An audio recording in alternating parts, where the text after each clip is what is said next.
So I'm reading each sentence and we'll discuss it if necessary. It is clear that a conception of this kind and its effective practice must carry in them three results that are of a central importance for our spiritual ideal. Note the word our spiritual ideal. He is not talking about everybody else's ideal, because some people, their ideal is only liberation, their ideal is only love, their ideal is only relation with the divine. But Sridhar is very stressed. So we have to understand this importance of our. When he's saying our means the integral yoga. That's what it means. Now, it is clear that a conception of this kind. So what is that conception? So I'll read out the previous para, his conception, what he is demanding. Okay. I won't read the whole para. I'll just say that the idea is that everything that you do, okay, I'm going to shock you. Even the most banal, you are walking in the road, you are even going for a bath, okay, everything associated with the divine. Okay. Yes, even those things which we feel are not very pure, associated with the divine, then what will happen? That which seemed impure will start becoming pure. So, everything that you do, okay. Shilpa, good morning. Good morning. Yeah. So everything that you do, okay, you offer it to the divine. Remember and offer. There are two stages there. First is remembering mechanically. There may be no emotion. Sridhar says it doesn't matter. Even the mere remembrance. And then in your mind you can make a movement even of, you see mother sitting and you lay down your thought or your emotion or your action at her feet. Imagination is a very powerful tool and you should use your imagination. Think of her as sitting or standing, whatever you want, and you are offering it at her feet. Whatever you are doing, maybe food or maybe sleep, or even as I said, your most insignificant action. Okay. So that is what they. Yes, tell me. Can offering be done without emotion? Yes, it can be done because by pure memory, okay, you feel that there is no emotion. You just remember her. There may be no emotional reaction at all in the being. He mentions that. And I have seen also, when I remember, sometimes there is no emotion at all, but you just remember. Okay? There is no excitement or there is no joy in the offering. It's just a mere mechanical remembrance. Even that is important. Sometimes we may feel, okay, and that's very important. There are many people who say, oh, when I go to this, you are asking, my parents asked me to go to the Samadhi. But when I go there, my mind is elsewhere, here, there, it becomes mechanical. So why should I go? I can remain at home. That's not very correct. Okay. Even if it is mechanical, you have to continue to do it, and one day the emotion comes into the mechanical act and it's no more mechanical. Okay. Yeah, in the beginning it is like that. If you are having emotion when you are offering, it is wonderful. You are very lucky. You are very, very lucky. Okay. So that's what. So this is the conception that he's talking about. Okay. This is the conception. It is clear that a conception of this kind and its effective practice, not the word effective. It has to have an effect. It has to have a result. Practice must carry in them three results that are of a central, where is it gone? Importance for our spiritual idea. Others need not do it, but you have to do it. If you are interested in Sridhar's yoga. Note also interestingly that every soul is not necessarily meant for this path. There are others who are wanting only liberation. There are others who are wanting only love. I am satisfied only with love. I don't care for this. It's too difficult and I don't want all that. But Sridhar wants relation of knowledge, relation of emotion, relation of even practical life. Okay? That's what he wants. That's why he's saying, if you want three results, if you go on practicing the sacrifice, remembrance and offering, it is evident to begin with that even if such a discipline is begun without devotion, there you are, okay, very clearly he's saying, even if it is begun without devotion, it leads straight and inevitably towards the highest devotion possible. Even if it is mechanical in the beginning, it will lead you to devotion and love. For it must deepen naturally into the completest adoration imaginable, the most profound God love. Remembrance and offering, remembrance and offering. Well, probably the most powerful tool that man has at his command. But the problem is that it's not that easy. It comes after a long time. Okay, but it's worth trying. Okay. Then he says, begun without, it leads straight and inevitably, note the word inevitably, he is promising you towards the highest devotion possible. For it must deepen naturally into the completest adoration imaginable, the most profound God love.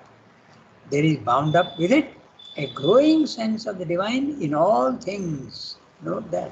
When you remember, then everything starts putting on a different attitude. Okay, it's very interesting. Okay,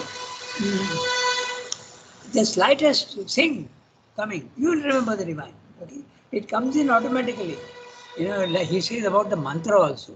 He says about the mantra when you go on repeating mechanically.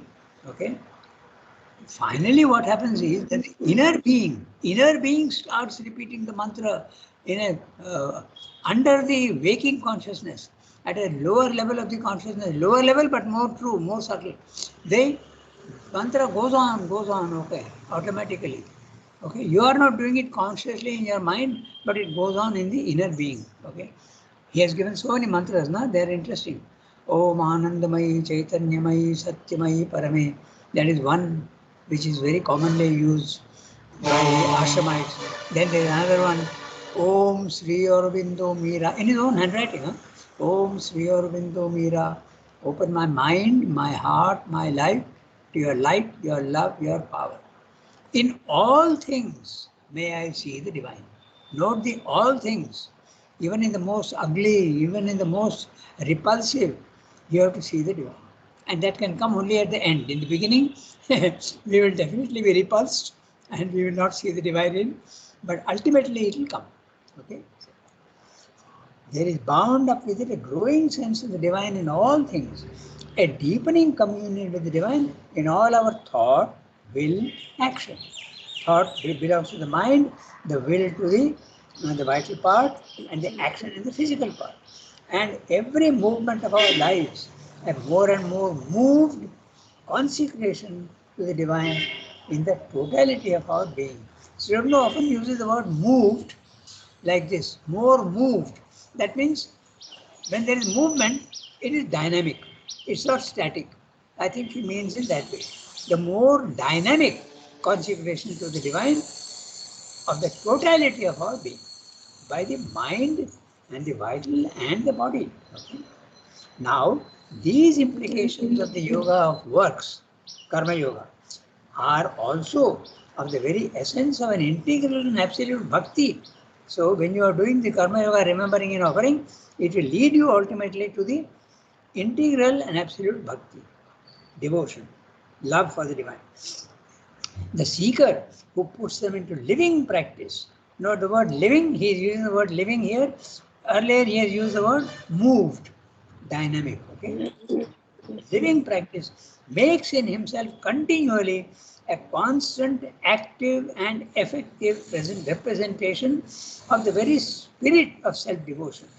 And it is inevitable that out of it there should emerge the most engrossing worship of the highest to whom is given this sacrifice. An absorbing love for the divine presence to whom he feels an always more intimate closeness grows upon the consecrated worker, the one who is working for the divine in everything. We have discussed the word consecration, if you remember. Consecration is to remember and offer, and when you offer to the divine, whatever you are offering becomes holy, it becomes sacred, and then it has a power which is not there in other things. Okay? If you are offering a flower is a flower. But when you offer it to the divine, it becomes holy and it becomes sacred, and its vibrations become totally different. Okay, it starts helping you. That's what he's saying. And with it is born, or in it is contained, a universal love too for all these beings. living forms and creatures that are habitations of the divine. In everything, the divine is there, present in everything, whether animate or even inanimate. You see all these things. When the psyche comes forward, there is a perception of beauty and joy. They always go together. Okay? Love, beauty, and joy. Even at our normal human level, these three things are always there. If you look carefully, you will see. Even when you fall in love with somebody, okay, at a very, very ordinary level, there is a sense of beauty that comes in, and there is a sense of also joy. Of course, human love can lead to misery also, but that is a different thing. But these three things are always there. Okay, so beauty, love, and joy, they go together. So that's what he's saying. Engrossing worship of the highest to whom is given. And absorbing love for the divine presence to whom he feels an always more intimate closeness grows upon the consecrated work. And with it, it is born, or in it is contained a universal love too for all these beings, okay? Whether they be animals or whether they be plants or whether they be flowers or whatever, everything starts becoming significant and you start loving everything. Living forms and creatures that are habitations of the divine. The divine is there everywhere, omnipresent divine. Okay? Not the brief, restless, grasping emotions of devotion, of division, but the settled, selfless love that is the deeper vibration of oneness. The deeper vibration of oneness. In all, the seeker begins to meet the one object of his adoration and service. You start seeing the divine in everything. The way of works turns by this road of sacrifice to meet the path of devotion. It can be itself a devotion as complete, as absorbing, as integral as any the desire of the heart can ask for or the passion of the mind can imagine. So he's saying Karma Yoga, that's why Mother also was very, very keen on works, Karma Yoga. And when you do that, it leads you to devotion if it is done in the right way. That's what he said. Okay? So you can go to the next para. Unless any of you have some thoughts and you would like to share with us. Okay? So let us go to the next para. Who will read? One of you has to read. Next, the practice of the yoga. I'm reading. Okay, go ahead. Next, the practice of this yoga demands a constant inward remembrance of the one central liberating knowledge and a constant active externalizing of it in works comes in to intensify the remembrance. In all is the one self, the one divine is all. All are in the divine, all are the divine, and there is nothing else in the universe. This thought or this faith is the whole background until it becomes the whole substance of the consciousness of the worker. A memory, a self dynamizing meditation of this kind must and does in its end turn into a profound and uninterrupted vision and a vivid and all embracing consciousness of that which we so powerfully remember or on which we so constantly meditate. For it compels a constant reference at each moment to the origin of all being and will and action, and there is at once an embracing and exceeding of all particular forms and appearances in that which is their cause and upholder. This way cannot go to its end without its seeing vivid and vital, as concrete in its way as physical sight of the works of the universal spirit everywhere.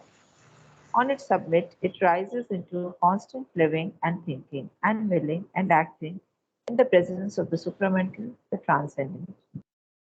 Whatever we see and hear, whatever we touch and sense, all of which we are conscious, has to be known and felt by us as that which we worship and serve. All has to be turned into an image of the divinity, perceived as a dwelling place of his Godhead, enveloped with the eternal omnipresence. in its close, if not long before it. This way of work turns by communion with the divine presence, will, and force into a way of knowledge more complete and integral than any the mere creature intelligence can construct or the search of the intellect can discover. Yeah, can discover. Very nice. So, Archana's reading is very good. So, we'll now go to this one. Very interesting things what he's saying, okay? I'll give you some examples also. He's saying whatever we see and hear, okay? So, there are very interesting examples of that. Okay. Next, the practice of this yoga demands a constant inward remembrance. Okay? He has told you that there are 3 results. And normally what we would do is, at least I would do, 1, 2, 3. Okay, I would actually number them. But Srivendra doesn't always do that. He sometimes says firstly, secondly, lastly, he says. But here he's saying next. That's the second one. Okay. Next, the practice of this yoga demands a constant inward remembrance of the one central liberating knowledge and a constant active externalizing of it in works comes into to intensify the remembrance. The remembrance is something in the mind, but then you have to, suppose you are doing some work, okay, it has to express itself in the work, okay. You make it absolutely objective. That which is subjective in the mind, you make it objective. As I told you, suppose even you are wiping dishes in the dining hall. There's a very interesting example of that. I told you, I think once. Okay, it was a judge from Patna. Okay, the family was here quite long, and it was quite a big family. Okay, and there were one boy was a wonderful boy, Sham Kumar and Padna Kumar. They were 2 brothers. They were the sons of this man. He was wiping dishes in the dining hall. I think I've told you once. Okay, he was a judge and he was a devotee of Mother and Surrender. So when he came here, he said, I'm going to be here for 15-20 days. So give me some work so that I can do some work. The work given to him was go and wipe the dishes after they are boiled in hot water in the dining hall. So he felt a little offended. I'm a judge and I should have been given some desk work, okay, maybe some proofreading or maybe some editorial work, but here I am being asked to do menial work, okay, handiwork. So anyway, I've been asked to do, so I went. And he started doing that. But he had a fantastic experience. When he is wiping the dish, in the dish, he saw Srivendru's image. So that is what Srivendra is saying. Whatever you do, and in his case, it happened even with a little bit of resentment. Now, if you do that willingly, you can see how much more powerful it will be. Okay. Then he understood the value of any work.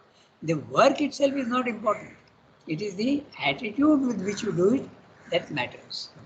So it was a big experience for him, and we came to know about that because it was so stunning for him that story became quite well known in the ashram at that time. So, remembrance of the one central liberating, the subjective knowledge must be externalized. It must become part of your physical action also. In the works, comes in to intensify the remembrance. Remembrance in the mind is almost, you can say, abstract, but it must generate and pour out into a physical action. Then it becomes, the remembrance becomes intensified. In all is the one self. Okay, it's very interesting. Suppose you're riding a scooter, okay, and going somewhere. Imagine that the mother is sitting on a pillion with you, okay, things like that, okay. It sounds very funny, but this is how you have to do everything. Suppose you are washing fruits. Imagine that mother is there also guiding you. Or even in fact, you can even think of her as washing some of the fruits along with you, okay. This is the sort of thing that one has to make absolutely physical action, okay. Then it has a tremendous power. So, comes in to intensify the remembrance. In all is the one self. The one divine is all. The divine is there in everything.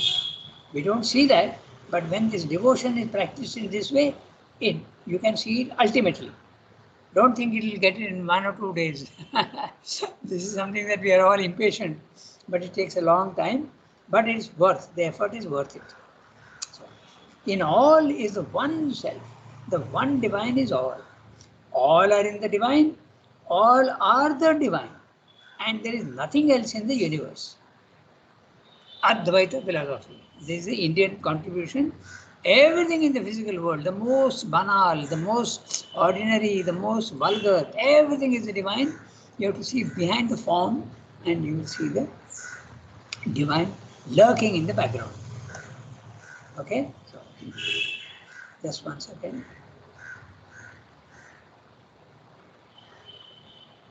Yeah. So, all else in the universe.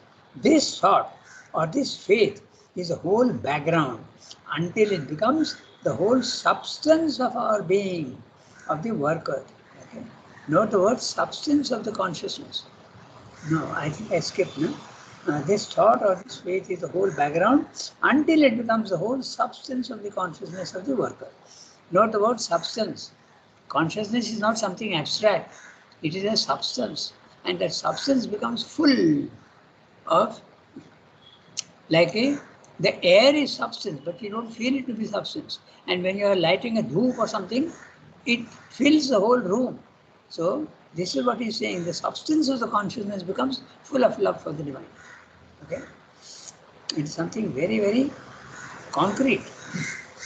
A memory, a self-dynamizing meditation of this kind must and does in its end turn into a profound and uninterrupted vision and a vivid and all-embracing consciousness of that which we so powerfully remember or on which we so constantly meditate.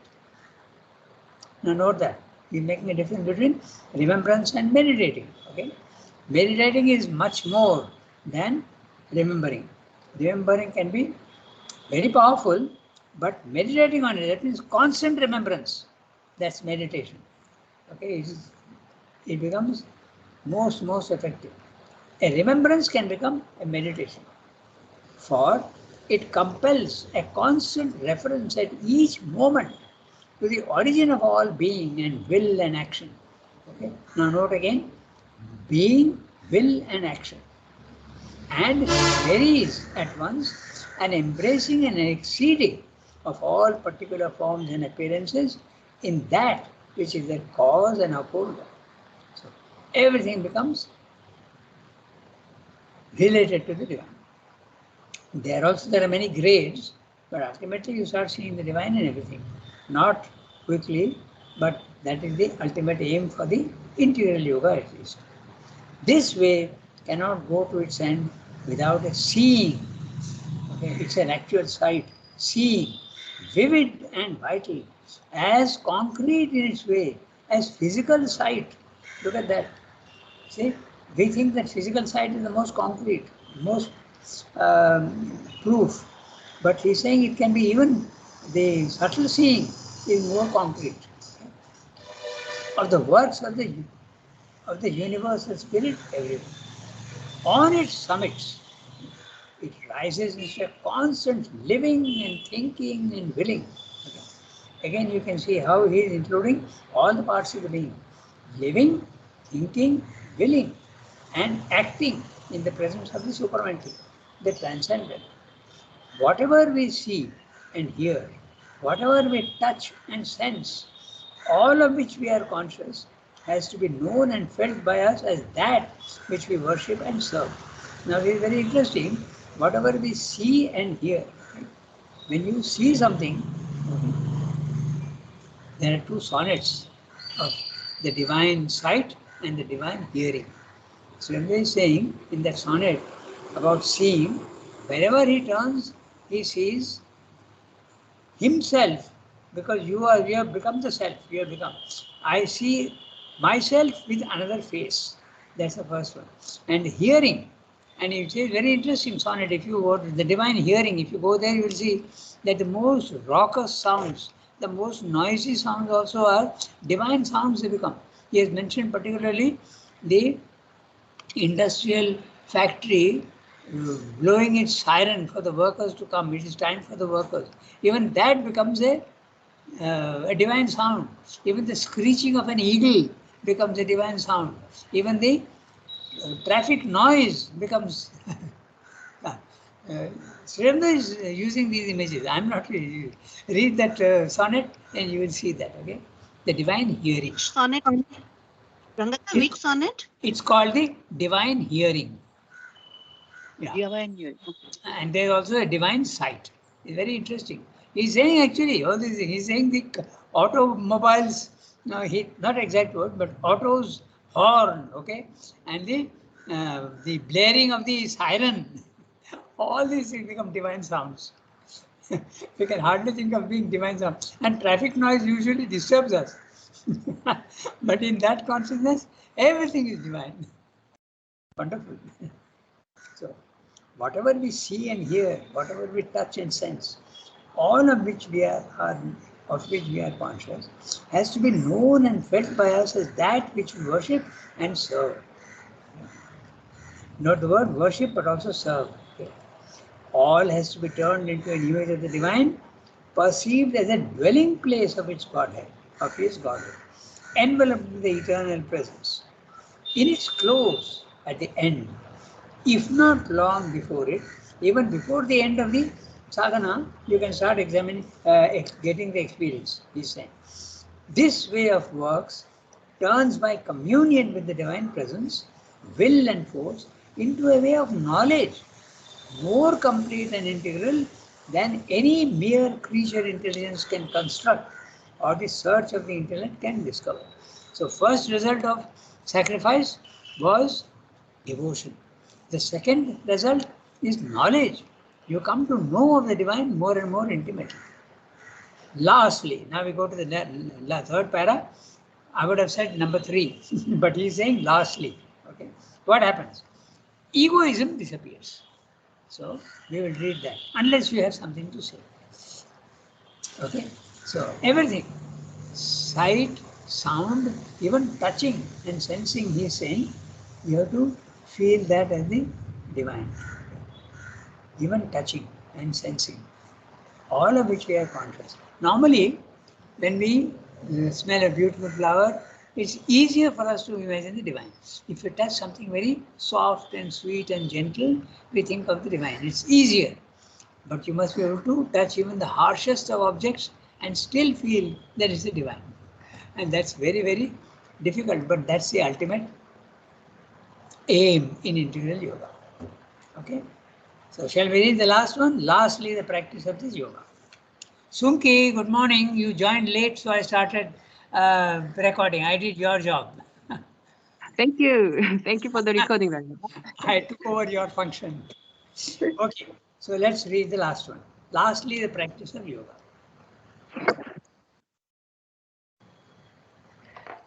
Shall I read? Yes, please go ahead.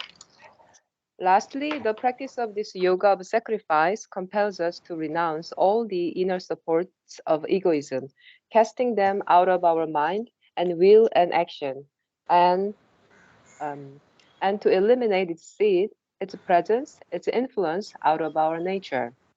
All must be done for the divine. All must be directed towards the divine. Nothing must be attempted for ourselves as a separate existence. Nothing done for others, whether neighbors, friends, family, country, or mankind, or other creatures, merely because they are connected with our personal life and thought and sentiment, or because the ego takes a preferential interest in their welfare. In this way of doing and seeing, all works and all life become become only a daily dynamic worship and service of the divine in the unbounded temple of its own vast cosmic existence. Life becomes more and more the sacrifice of the eternal in the individual, constantly self-offered to the eternal transcendence. It is offered in the wide sacrificial ground of the field of the eternal cosmic spirit, and the force too that offers it is the eternal force, the omnipresent mother. Therefore, therefore is this way of union and communion by act and by the spirit and knowledge in the act as complete and integral as any our Godward will can hope for or our soul's strength execute. Yeah. Okay. So, first result, Karma Yoga offering of everything to the divine gives you devotion for the divine. Secondly, it gives you knowledge of the divine. And lastly, it removes all egoism. So we have to understand what is egoism. Whenever you do something for yourself, okay, it is egoism. But that's the most gross. I want to eat something tasty. I go to the market and buy something and eat. I'm doing it for myself. Okay? But egoism is a very subtle thing.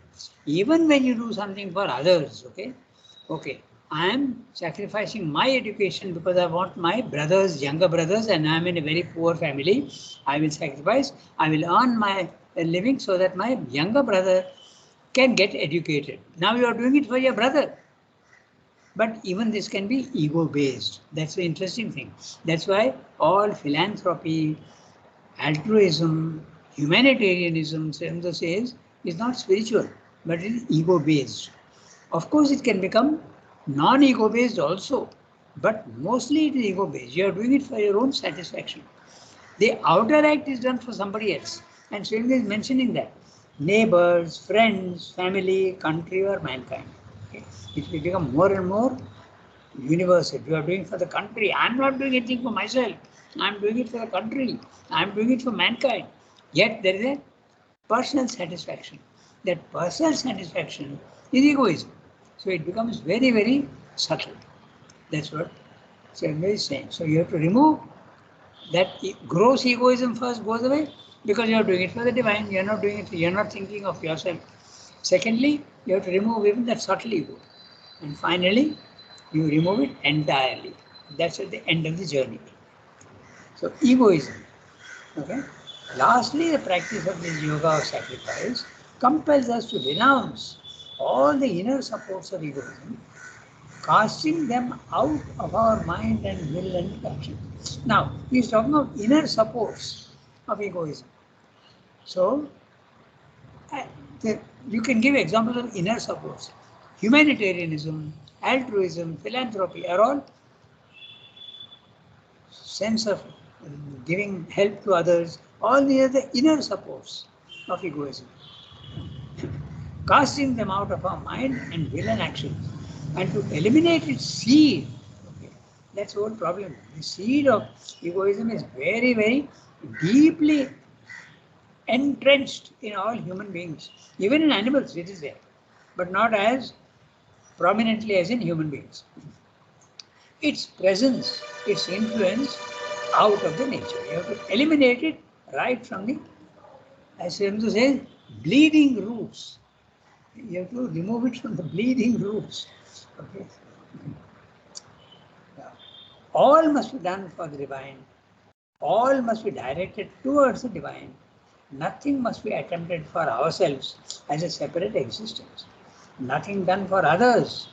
Whether, that's interesting because when you are doing it for others. We have come to take the TV. Very good. Chinokaku. Give me 2 minutes, huh? Just 1 minute. Where will keep the old TV? On your cot?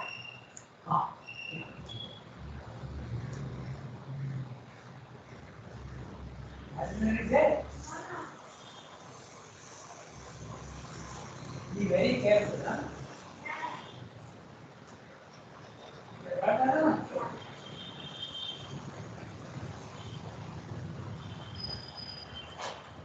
Rajendra, Chinokaku and me.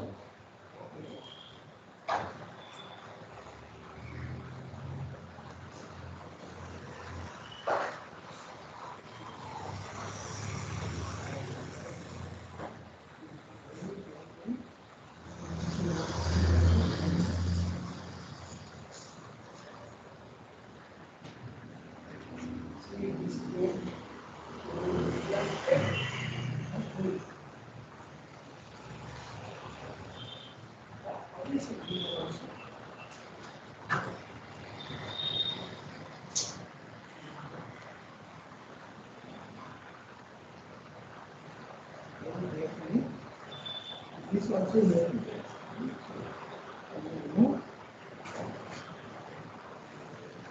We have our setup. No, that won't work. Wait,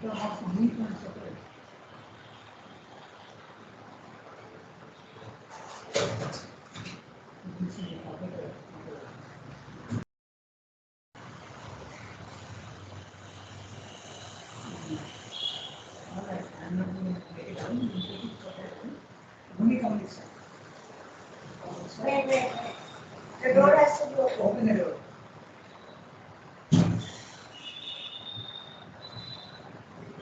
Oh, very good.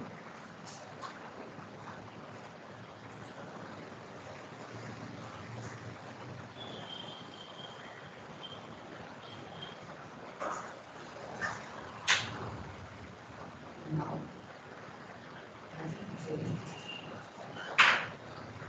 very careful. Here, When your hand is this side of the, taking on that side. No, you are still making mistake. Your hand, no. Look at, okay. now you want. Wait, wait, wait. Very slowly. When you are going down the stairs, very slowly. Okay?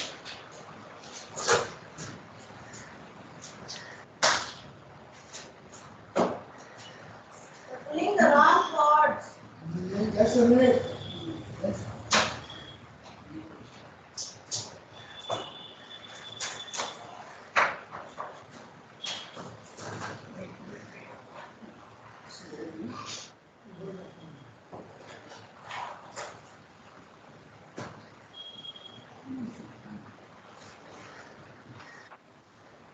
Come back, buddy.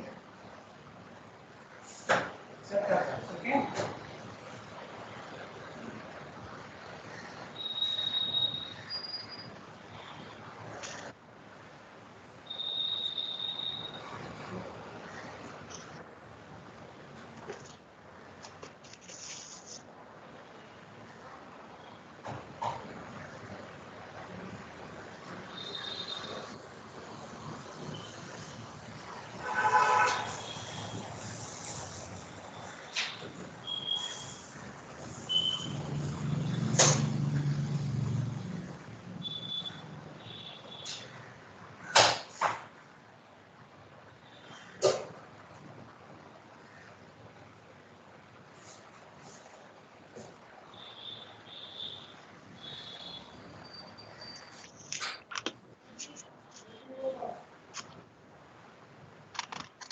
Slowly.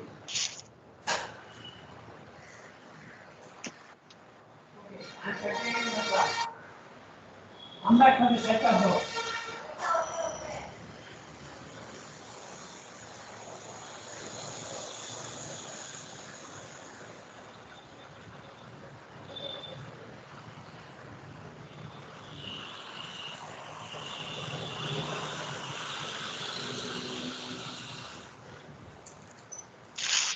Sorry for the interruption.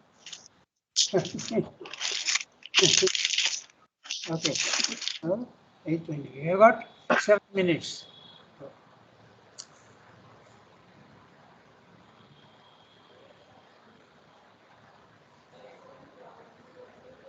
So we are on the para which says lastly. Huh? So, in this way of doing, okay, I'm going, whether neighbors, friends, family, or country, or mankind. Okay?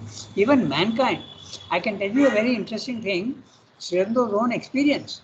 When he was, the Uttarpada speech, if you read the Uttarpada speech, you will see this. Okay? Srirando is saying that when he was put into jail, okay, his complaint to the divine was, I was doing very unselfish work. I was fighting for the country. And now you have taken me and put me into jail. What is this? Why have you done this? Okay. Then it was explained to him that there is a bigger work for you. That work will be carried on by others. You have shown the way, and that will be done by others. You know, Sri Aurobindo was the first one to write the practice, the principle of passive resistance. Okay? The principle, I'm not using the exact title, but the passive resistance. Okay? The That's a book that he wrote, and or it was practiced later on by others. Okay, Gandhi and all that, all passive resistance, but they distorted the meaning and brought in satyagraha and all that, charkha and all that. But Sremda had already very detailed explanation of the principle of passive resistance. Okay, so he had shown the way. So then Sremda realized that even there in the fight for the India's freedom, there is a personal satisfaction. Okay? He says that later on. Okay? So that's what he's warning you about. Okay? He's saying whenever you're doing something for your neighbor or your friend, there also there's a gradation very clearly. See, neighbors, friends, family, country, or mankind. Very clearly there's a gradation. Huh? The neighbor is someone you may not even know very well. A friend is someone you know quite well, but the family is even more dear to you than the friend. And the country can be more idealistic than your family. And finally, mankind. Okay? So all this also you must be very careful to see that the ego doesn't come in. That's what he's saying. Or other creatures merely because they are connected with our personal life and thought and sentiment, or because the ego takes a preferential interest in their welfare. In this way of doing and seeing, all works and all life become only a daily dynamic worship and service of the divine in the unbounded temple of his own vast cosmic existence. It's a beautiful phrase he is using. The temple, the whole cosmos becomes a temple, okay? And your worship is in that temple, the temple of the universe. Life becomes more and more the sacrifice of the eternal in the individual, constantly self-offered to the eternal transcendence. Now this sentence is a very interesting one, and we will discuss that briefly. He's saying life becomes more and more the sacrifice of the eternal in the individual, constantly self-offered to the eternal transcendence. What he's saying is that the universe is also doing everything, all the action that it is doing, it is offering to the highest divine. Okay?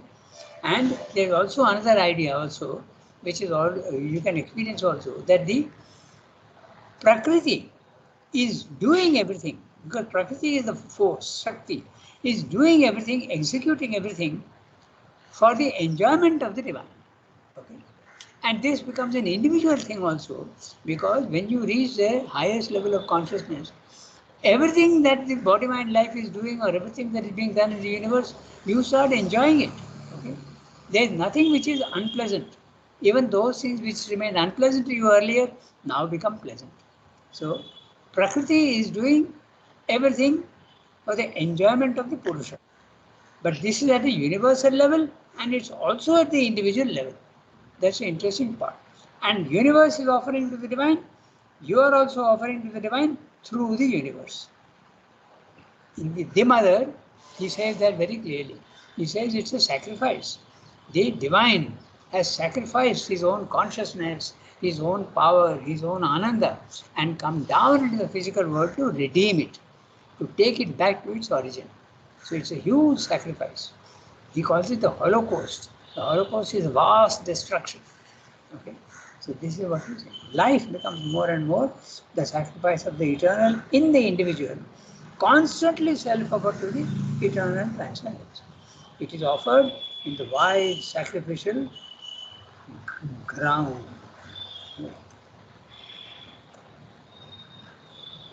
One second, I have lost it. Yeah. Yeah, I got it. It is offered in the wide sacrificial ground of the field of the eternal cosmic spirit. And the force too that offers it is the eternal force, the omnipresent mother. There you are. Okay. The Shakti, eternal force, is nothing but the mother. Okay.